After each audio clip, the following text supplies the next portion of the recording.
dear Lord in heaven. Thank you, Lord, for your Sabbath. Thank you, Lord, for being with us. We pray for your Holy Spirit, Lord, to lead us and be with us in Jesus' name. Amen. Amen. So I greet you again and happy Sabbath all. So today okay, sorry. Singilela wonke umuntu sithemba ukuthi sinesabatha elihle. Yes. Today I'm going to share the study that was done by Elder Terry in International Camp Meeting.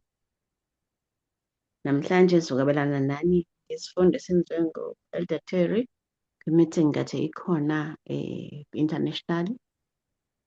I'm gonna be short, Siba mfushane, but I pray that we all get what Lord wants us to understand today.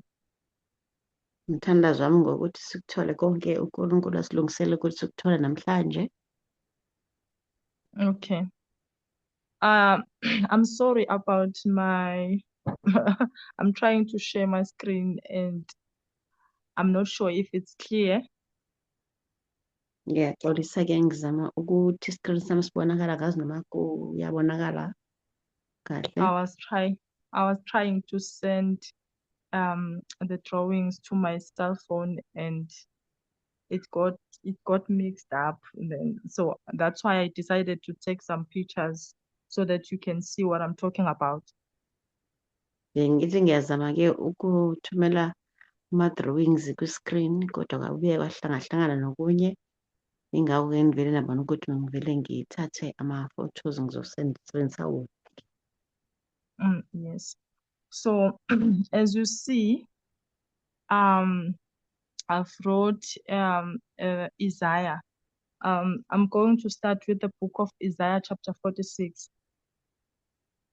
Nizobona-ke ukuthi ngishere umlayezo lo utholakala kwincwadi ka-Isaiah 46, iwona-ke sothatha wona. In this chapter, God instructs Isaiah to consider history. Kulesahluko uNkulunkulu uyalela u-Isaiah ukuthi ayibheke nje kahle umlando in order to understand the future. ukuze akwazi ukuqonda okuzokwenzeka kokuzayo. Because what God can do, He declares the end from the beginning. Ngoba uNkulunkulu akwenzayo ucela iziphelo ekuqaleni.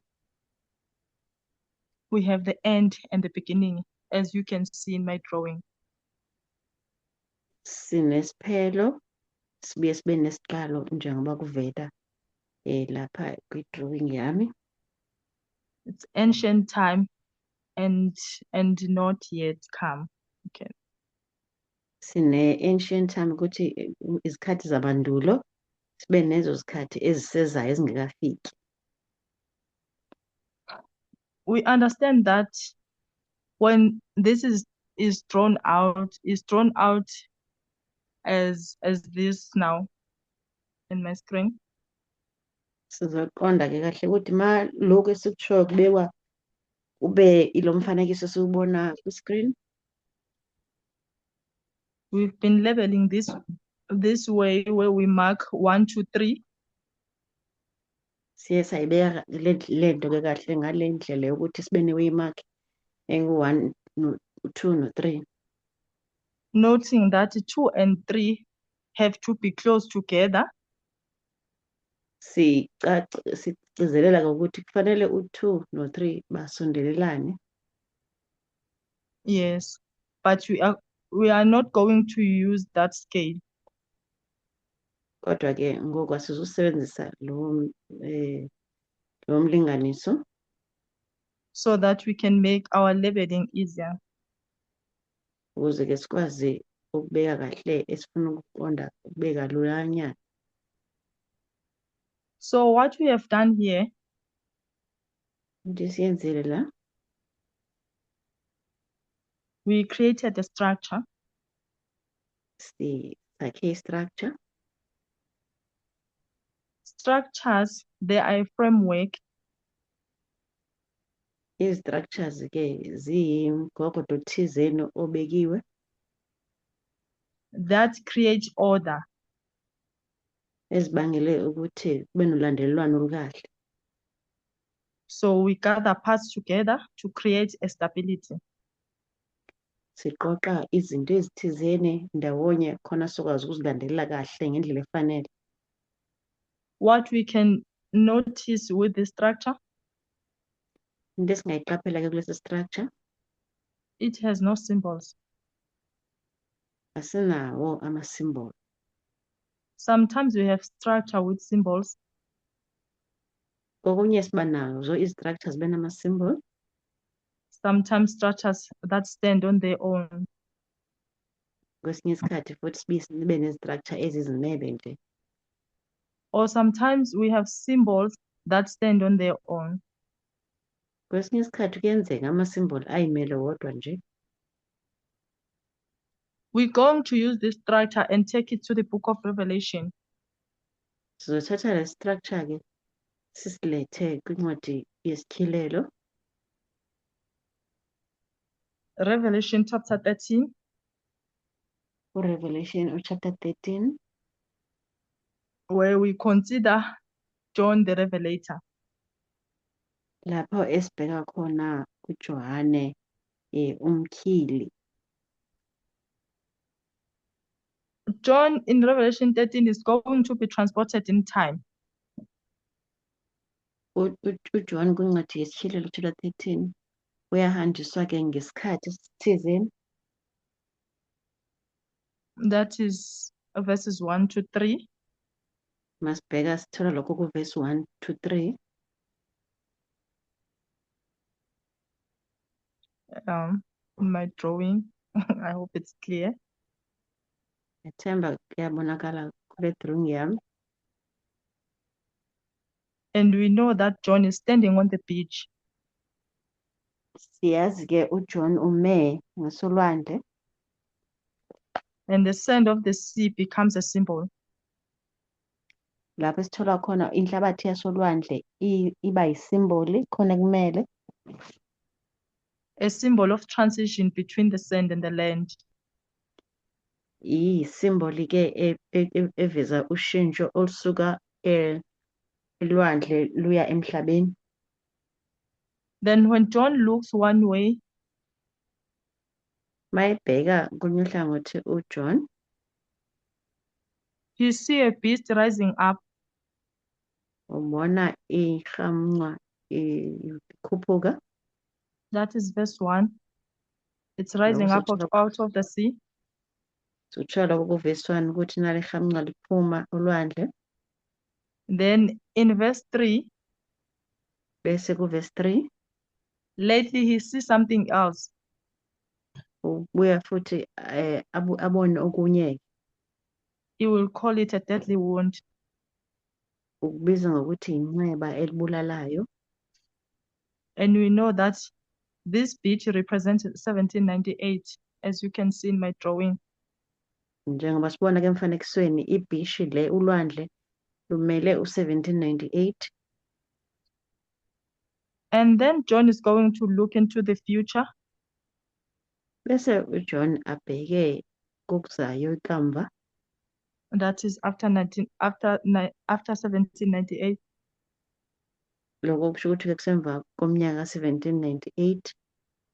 And see a beast rising up. Abone ihamnqa likhuphuka futhi. This time out of the land. Ngoku ke liphuma emhlabeni. As we go on in the chapter, Njengoba siqhubeka ke nesahluko,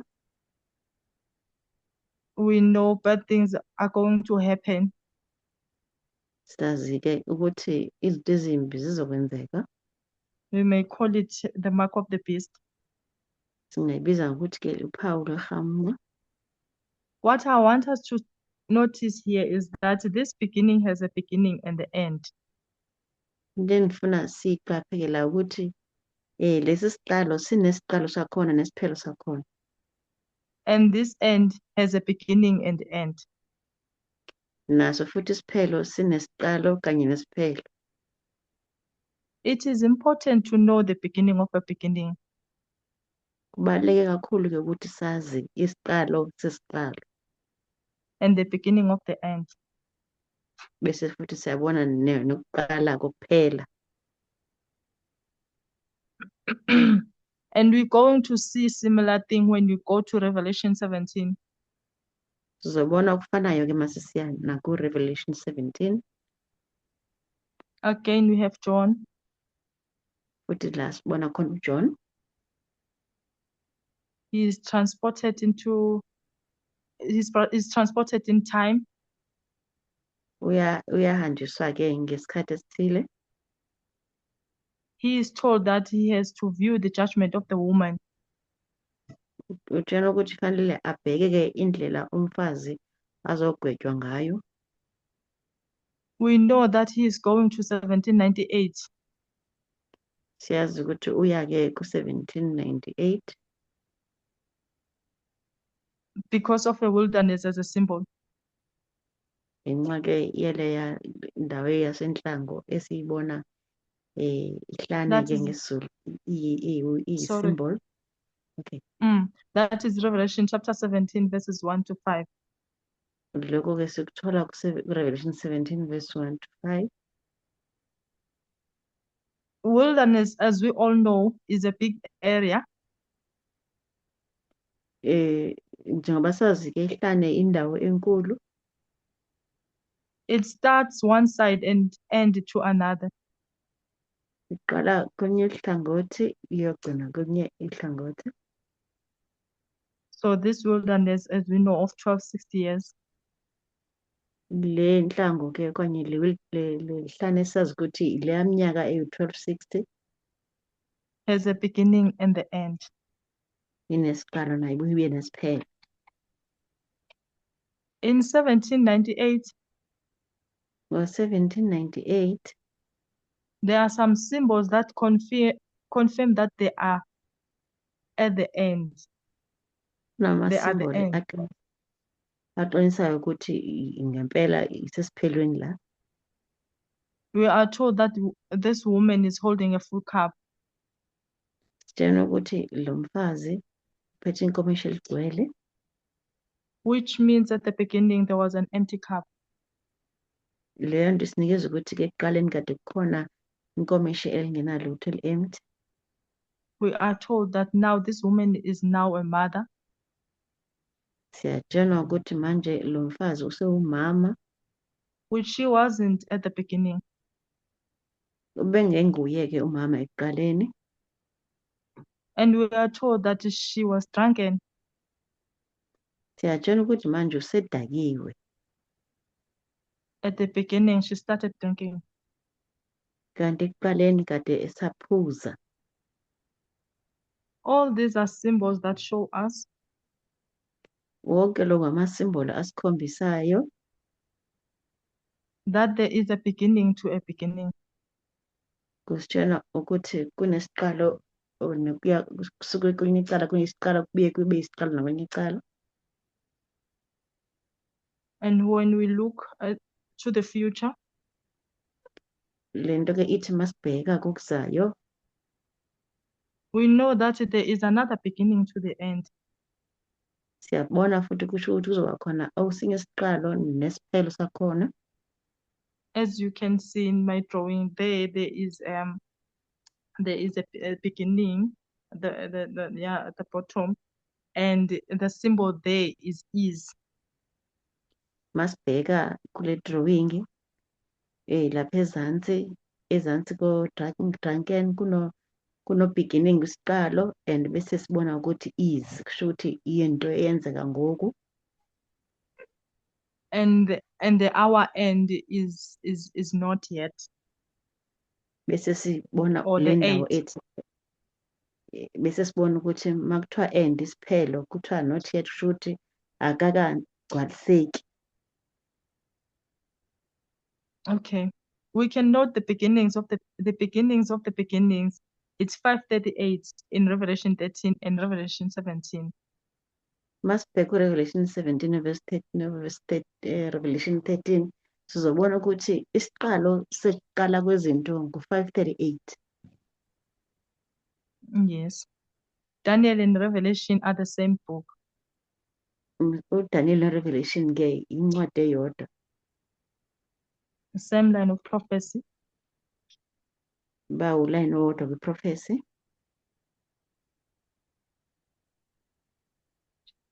As we are told that Daniel is the sealed book and the Revelation is an open book.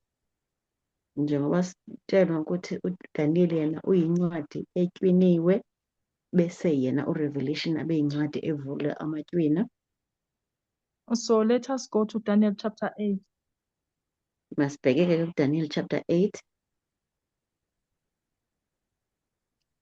Can you read 40? Verse 1. The only Bible I have is the one. Okay, let me. Daniel chapter 8. You can even use the vernacular one.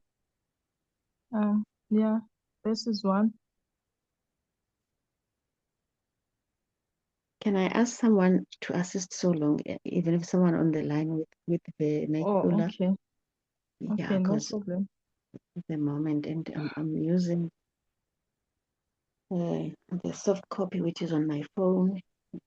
Oh, Things, okay. it's a kind of challenging at times to open, but I'll try my. Yeah, I'm doing winning at this moment. Can someone read, please? In the If third year of the reign of King Belshazzar, a vision appeared unto me, even unto me Daniel, after that which appeared unto me at the first.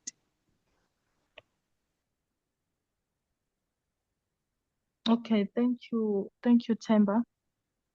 Temba. In verse 1, we see that Daniel is in the third year of Belshazzar. Yeah. Sorry. Masibheka ku-verse 1 sizobona ukuthi uDaniel uvela ekunyaka wesithathu wokulawula kokumkani uBelshazzar.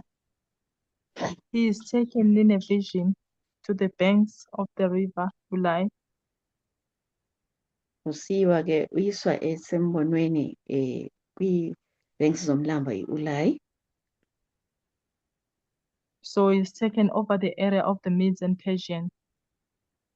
Uthathwa-ke esiwa kwindawo yamaMede namaPeresi. We know that Daniel is on the cusp of the transition between Babylon and Medo-Persia. Sizobona-ke ukuthi uDaniel ukule isikhathi sokushintsha kwezinto uRhulumente busuka eBhabheli kuya kuma-Medo-Persia. On the cusp of the rise of one kingdom and the fall of another.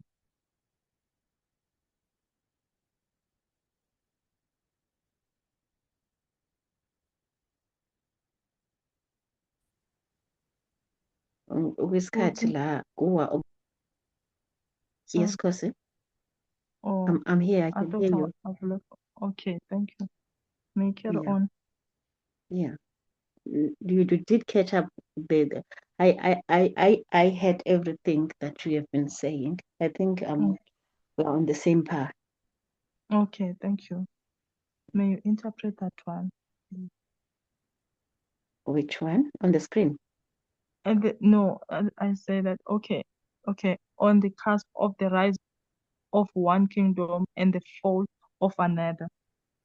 Okay, uDaniel ukwisikhathi la omunye kumkani excuse me ewa bese kukhushulwa omunye kumkani. And Daniel is going to be given a vision. uDaniel uzonikezwa umbono. They will show him the rise and fall of the kingdoms. Uzoboniswa ukuwa komunye kumkani nokukhushulwa kwabanye kumkani. He is given this vision on the banks of the river Ulai. Unikezwa lo mbono ke engasemlanjeni uLayi. Later on the chapter, Masibheka ngokuqhubeka nesahluko. there is a voice that come out from between those banks.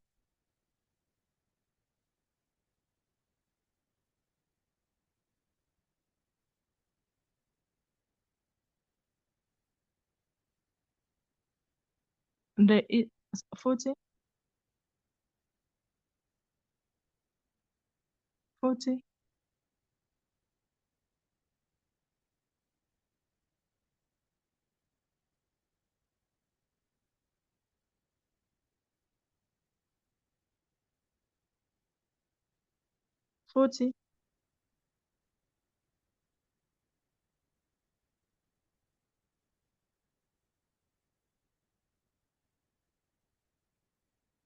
Ungaqhubeleka sisinto ngibani?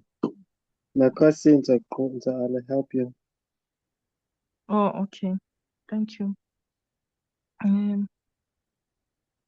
Okay, let me go there and share my screen. So,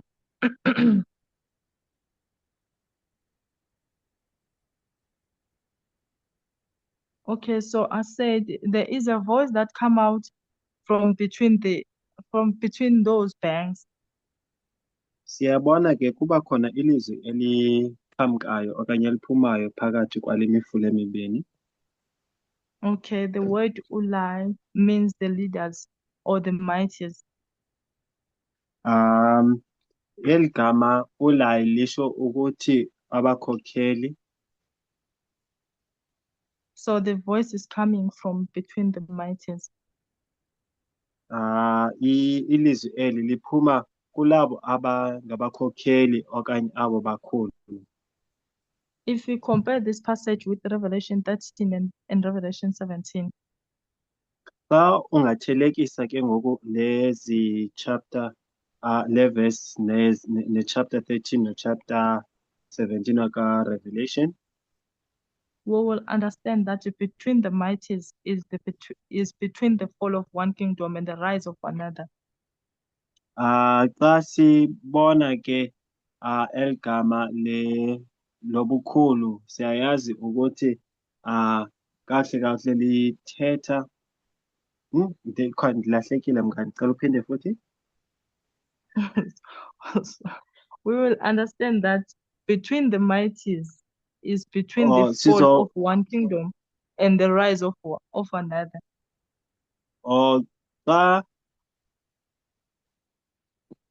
Can you keep it short because I'm trying Is it long? Oh, I'm sorry. Okay. We will understand that between the mighties. Sizoqonda ke phakathi kwezikumkani ezimbini okanye ubukhulu obububini. Is between the fall of one kingdom. Iphakathi kokuwa komnye umbuso. And rise of another. And kukuphakama komnye umbuso futhi. Okay. So this voice in Daniel chapter 8 verses Ke ngoku 17. elizwi eli esilifumana apha ku Daniel chapter 8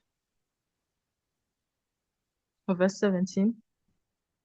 Iverse engu-17 is going to ask Gabriel izobuza uGabriel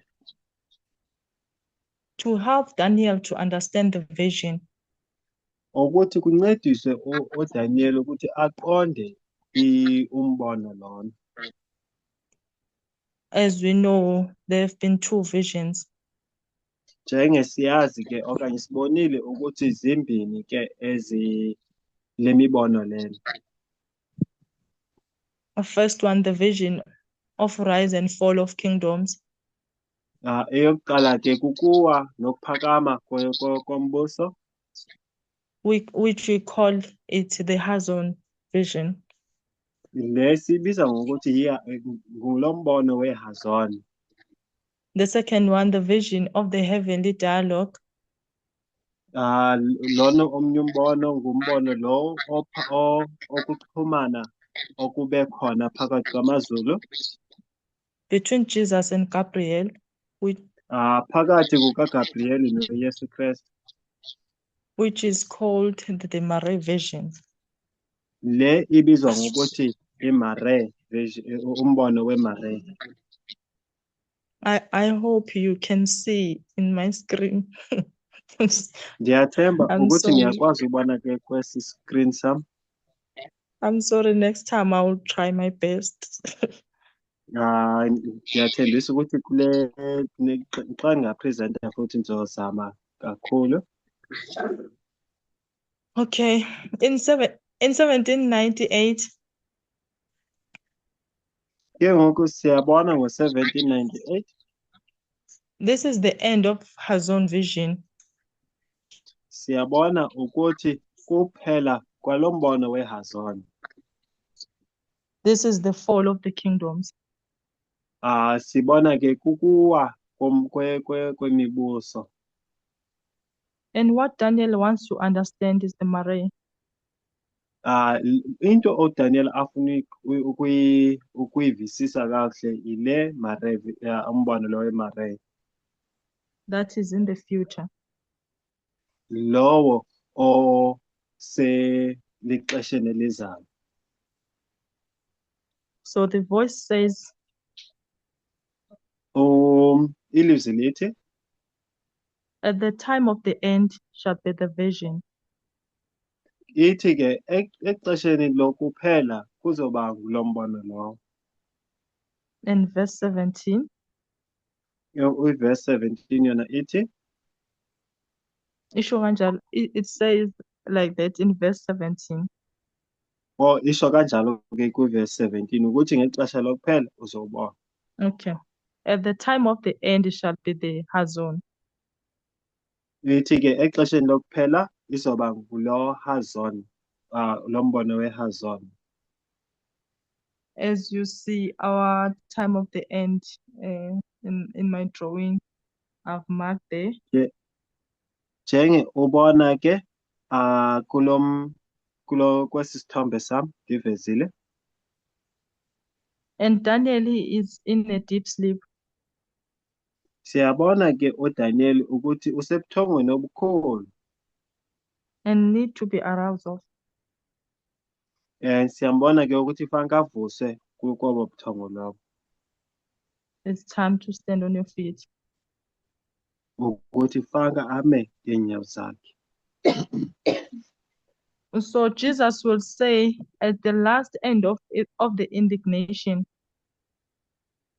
UJesu ke yena When athi ke ekupheleni yini indignation kanene? Entukuthelo. Ekupheleni kwentukuthelo That will be time appointed.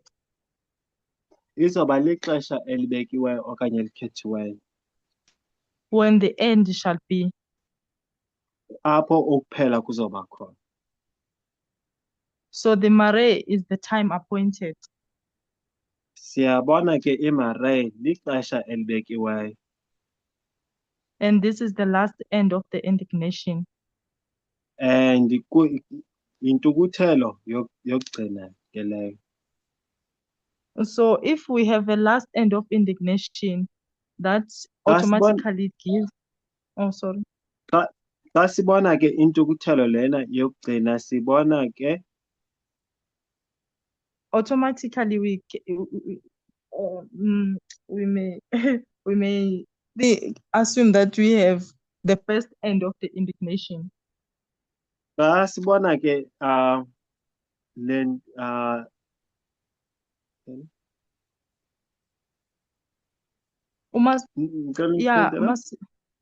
masibona ukuthi nentukuthelo yokugcina, so shuthi sizoba nayo yokuqala. Okay, so very yenzima. Oh, okay. Yeah, sizoba nayo yokuqala.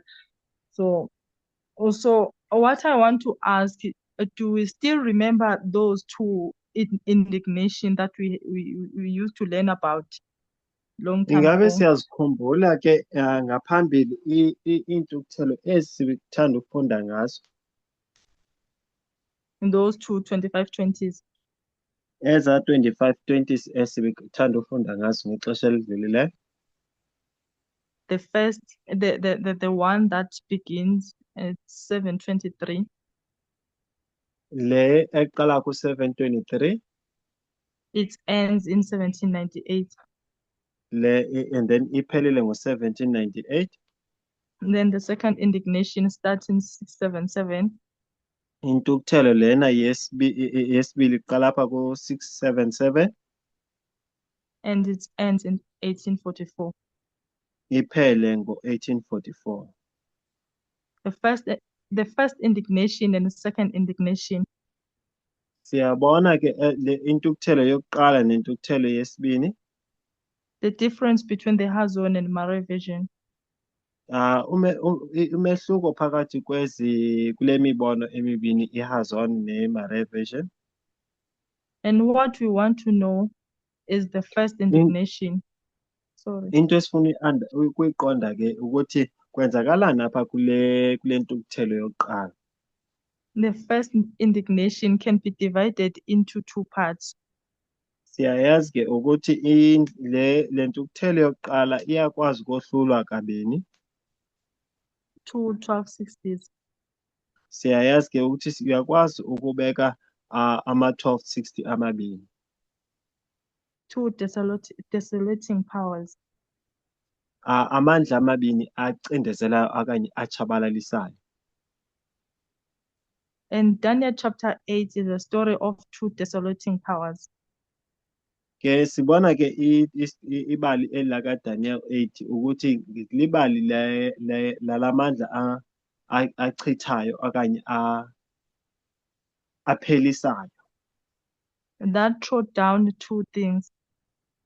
Acindezela phansi into ezimbini.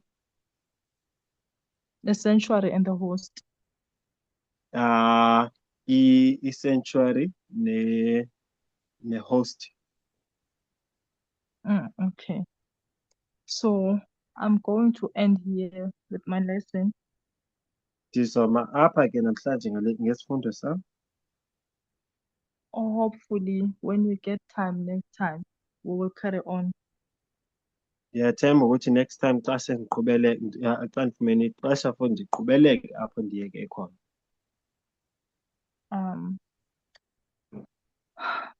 If we have something to add, anyone can add.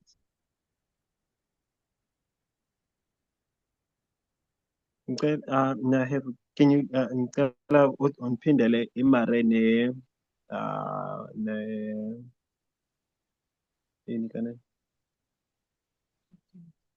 Mare and the Hazon version. Okay. Can someone explain the Mare and the Hazon? No, there's a part ukhona into oyithethileyo and I wanted just for you to repeat it. Dibambile yalo postcard. Ukhona into enkonkozayo.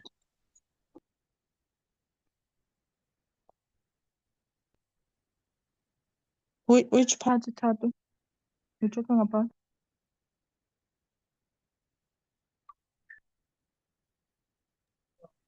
Oh, Tato is not around. Also boy, local. Oh, okay.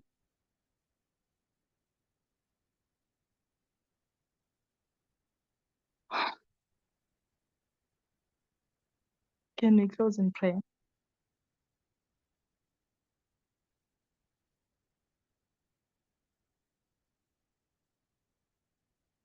Atemba.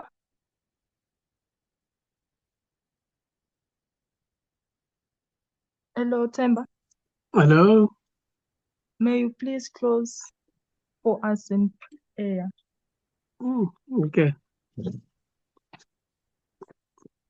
God, as the light fades and we come to the close of this day, We thank you for your unwavering presence and the blessings you have granted us. We pray for your peace to settle upon us, our families, and the church or the movement community. Grant us the wisdom to understand the lessons of this day and the strength to face tomorrow's trials. We pray in Jesus' name, amen. Amen. Thank you, Themba. And over to you, Tina.